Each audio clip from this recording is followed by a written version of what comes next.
Enguany el lema que ens convoca al voltant del 1 de maig és ara ens toca a nosaltres.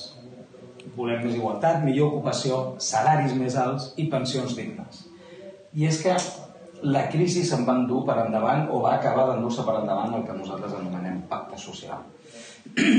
Estem en una situació en què la patronal, per una banda, no vol atendre raons i està actuant de forma irresponsable, ja que en el nostre país l'economia catalana fa 4 anys que està creixent a un 3,4% aquest any.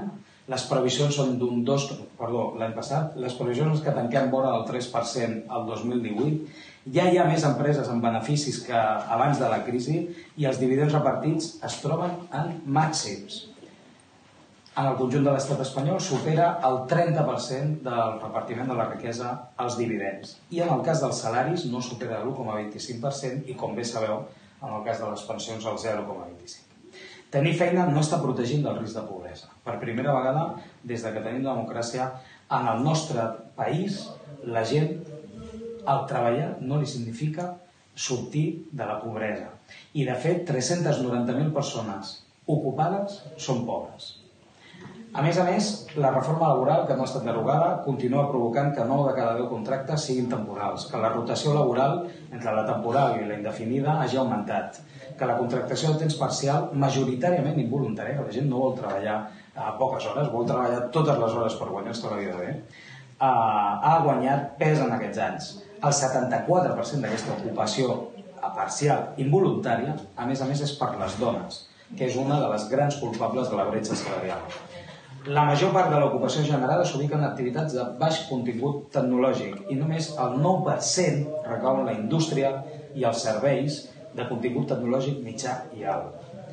Baixa l'atur, però la xifra de persones desocupades continua entorn al 500.000 de persones. L'atur de llarga durada, el de més d'un any sense feina, ja afecta la meitat de les persones que no treballen. Els nivells de protecció contra la desocupació segueixen en mínims. La taxa de desprotecció ascendeix al 70%, és a dir, el 70% de les persones que no treballen no tenen cap tipus de protecció. I la renda garantida de ciutadania sense desplegar. Ha augmentat la sinistralitat laboral. Aquest 2017 passat van morir 54 treballadores i treballadors en accident de treball, més els 24 que van morir desplaçant-se cap al seu lloc de feina. L'organització dels empresaris i la patronal es transforma per maximitzar el benefici a costa dels drets laborals. S'està implantant fórmules abusives d'organitzar el temps de treball. Les dones van deixar de percebre 6.568 euros a l'any en relació als salaris dels homes. I, a més, el govern de l'Estat redueix de 200 a 80 milions la partida pressupostària per combatre la violència de gènere. La conciliació, evidentment, és quelcom gairebé impossible i la infravaloració de les tasques i les ocupacions feminitzades, com pot ser la neteja de la llar, estan absolutament de manifest. És essencial l'equiparació laboral i la ratificació per part del govern espanyol del conveni 189 de l'OIT. A més, a Catalunya estem en una situació de desgovern que ja ens acompanya des de fa molt més temps de l'estrictament necessari. També sigui per la impossibilitat de posar-se d'acord entre les forces que podrien fer-ho, com per la ingerència de la justícia o del govern espanyol en altres casos per fer difícil la sortida en endavant de la nostra situació. I demanem, una vegada més, una solució política a un problema que és netament polític. En Europa i al món augmenta també la desigualtat. A ningú se li escapa que en l'era de Putin i Trump les coses van pitjor i que la testosterona és el que està acompanyant les decisions de llargada en el nostre món, i Europa, que era un marc de convivència i un marc de construcció d'un estat del benestar, ara per ara és un marc de destrucció de drets i de destrucció d'ocupació. I això és el que està significant l'avenç de l'ultradreta i dels partits xenòfobs, dels ultranacionalismes, dels populismes i dels euroescèptics. Quan precisament el que hauríem de fer és més Europa, ens estem trobant que la gent no vol Europa perquè aquesta no és l'Europa que ens cal. I és per això que cal canviar Europa. Una vegada fet aquest anàlisi, refermar, i abans de passar la paraula al company Lluís, que se centrarà en les propostes que aquest any us fem, refermar això, que ara ens toca a nosaltres, i que al llarg de l'any que continua i del curs sindical que arrenca per nosaltres l'1 de maig, no descartem cap tipus de mobilització per assolir els nostres objectius. La riquesa ha d'arribar al conjunt de la classe treballadora, per compte pròpia, per compte d'altri o petits empresaris. Ha d'arribar aquesta riquesa que ara mateix s'està quedant en un 5% de la població en el conjunt de l'estat espanyol, o situacions encara molt més complicades, com pot ser en d'altres llocs del món, on l'1% acumula el 80% de la riquesa d'un país. Això no pot passar. Els pensionistes ens estan ensenyant com es fan les coses una vegada més. Aquells que van fer la transició ens ensenyen com es fan les coses. Les dones de la neteja, amb la seva reclamació i la seva signatura al seu conveni, també ens ensenyen com es fan les coses. Només mobilitzant-nos, sortint al carrer, paralitzant un país, canviem les voluntats que ens enduen a la trencadissa del pacte social. Arribats aquí amb aquest panorama que ens explicava ara mateix l'Ado, i que és un panorama fotut per a aquells que menys possibilitats, que menys recursos tenen, de fet per a aquells als que nosaltres representem, els treballadors i les treballadores, plantegem tot un seguit de propostes per revertir aquesta situació. Tant UGT com comissions exigim que en aquesta etapa de recuperació econòmica i la negociació col·lectiva reflecteixi una millora substancial dels salaris en general i en particular d'aquells més baixos, amb clàusules de garantia que protegeixin l'increment pactat d'aquests augments excessius dels preus dels productes de consum i amb un increment dels compromisos empresarials en relació amb l'estabilitat i la qualitat de l'ocupació.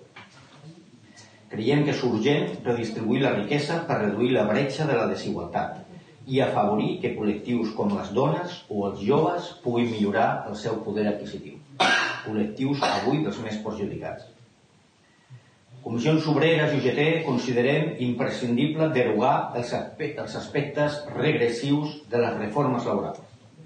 Tots dos sindicats ens proposem llançar una creixent mobilització laboral i social que obligui els poders públics i les patronals a reconèixer i impulsar la negociació col·lectiva i a crear ocupació de qualitat. No hem d'oblidar que són ja quasi 400 sindicalistes els que segueixen encausats per haver participat constitucionalment, amb piquets o amb vagues convocades per les centrals sindicals de classe. Exigim l'absolució de tots aquests sindicalistes per exercir un dret constitucional i la derogació immediata de la llei Mordassa perquè des de la seva imposició s'ha perdut qualitat democràtica i llibertats. Cal descriminalitzar el dret de vaga i el dret de manifestació.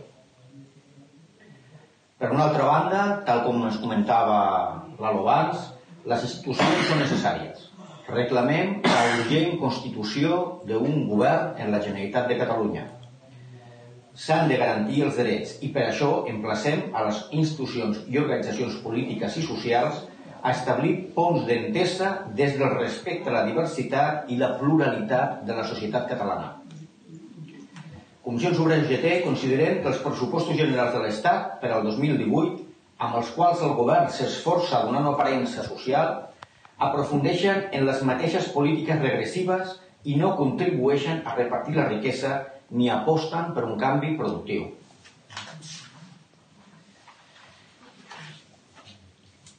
Evidentment, en el tema de les pensions, creiem fermament que aquestes mesures que s'han inclòs, anunciades pel govern a través del pacte amb el PNV, són totalment insuficients.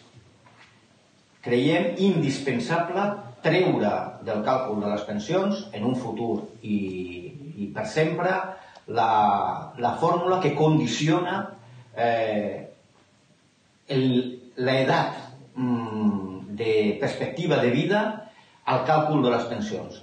Aquesta mesura és totalment discriminatòria des del punt de vista que aquelles persones que gaudeixen d'una perspectiva d'allargament de vida més llarga són precisament aquelles persones que menys necessitat tenen de tenir una ajuda o una pensió digna. Són aquelles persones que tenen millors possibilitats i més recursos.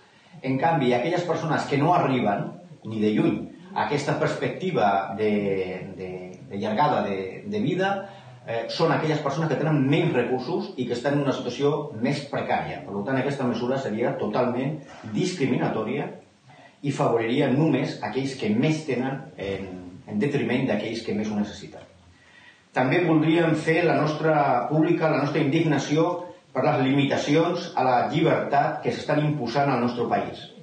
Els drets conquerits de reunió, manifestació i expressió no són negociables i els defensarem, els dos sindicats de classe, els defensarem sense concessions.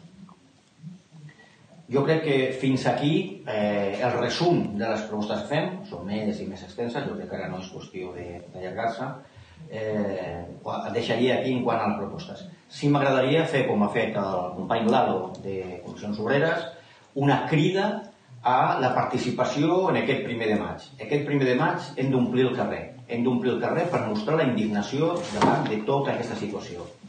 D'una situació que afecta especialment al col·lectiu de treballadors i treballadores. Per tant, convoquem a tothom a poder assistir aquest 1 de maig a la manifestació central que farem a Barcelona. En les altres províncies es faran cada província la seva. La de Barcelona, que tindrà una convocatòria en la plaça Urquinaona a 2:15. Tothom està convocat i fem una crida a que tothom pugui participar. Només una pregunta. Comentàveu que no descarteu cap mena d'acció, una vaga general indefinida, no sé si la contempleu en algun moment. Convoquem la vaga general. Indefinida. La vaga general indefinida haurà de donar-se les condicions materials per fer-la possible. Les vagues generals indefinides les fan aquells que no tenen feina o que no necessiten feina. La gent que necessita el seu salari per viure necessita cobrar.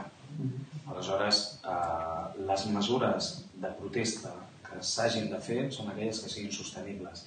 És igual poso un altre exemple, quan el 8 de març hi ha sindicats que convoquen 24 hores i sindicats que convoquem 2, és perquè els que convoquem 2 tenim voluntat d'organitzar els centres de treball perquè hi hagi aturades efectives. Els sindicats que no tenen aquesta capacitat perquè no són presents a les empreses convoquen i què passa el que passa. Nosaltres quan fem alguna cosa, ho fem. En aquest país, les vagues generals que s'han fet han funcionat totes. No hi ha hagut cap que no hagi tingut repercussió. I de fet, sindicats alemanys, sindicats francesos, sindicats italians del conjunt d'Europa venen a veure'ns, a Comissions Obreres UGT, companys de la CES, preguntant-nos com cony ens ho fem a l'estat espanyol per fer les vagues que es fan amb l'efectivitat que tenen, perquè no és així a la resta de països d'Europa. Per exemple, a França són molt sonades les vagues de transportistes, no les vagues generals, només les de transportistes. Aleshores hem d'estar orgullosos i orgulloses que en el nostre país, quan els treballadors i treballadores fem vaga, la fem. I aleshores els governs han de canviar les seves polítiques. Jo, de fet, m'agradaria afegir-te que hi ha una creença errònia amb el que és la vaga. El dret de vaga és un dret que afecta exclusivament a la gent que està treballant. El que té una empresa, el que té un negoci és un tancament patronal, no és una vaga. El que no està treballant fa una protesta, fa una mobilització, però no fa una vaga. Les vagues les fan els treballadors i són l'última eina que tenen davant d'una situació d'injustícia per la seva condició de treballador o de treballadora. I és l'última eina perquè a vegades oblidem que convocar una vaga significa perdre salari. Perdre salari voluntàriament. I això no és fàcil. Amb un col·lectiu de treballadors i treballadores que avui tenen uns salaris baixíssims, en moltes ocasions uns salaris indignes. Per tant, la vaga és l'últim instrument que tenen els treballadors per defensar les seves condicions en tant que treballadors i treballadores. Descartem vaga? Ja us ho ha comentat l'Ala. Nosaltres no descartem una vaga. És més, creiem que si no hi ha una reacció per part de la patronal, per part del govern, en les condicions, especialment condicions salarials i condicions de treball, hi haurà convocatòria de vaga. Tindrem aquest any convocatòria de vaga si no hi ha un moviment i jo estic convençut de que serem suficientment responsables com per no cridar una vaga indefinida que primer no sortiria, no hi ha les condicions objectives i subjectives per sortir, per tant seria al final un fracàs que tingués la convocatòria I segon, condemnaria molta gent que la fes d'una forma ben intencionada a perdre molt de salari i a mantenir una situació que no podria mantenir amb l'actual nivell de retribució. Moltes gràcies.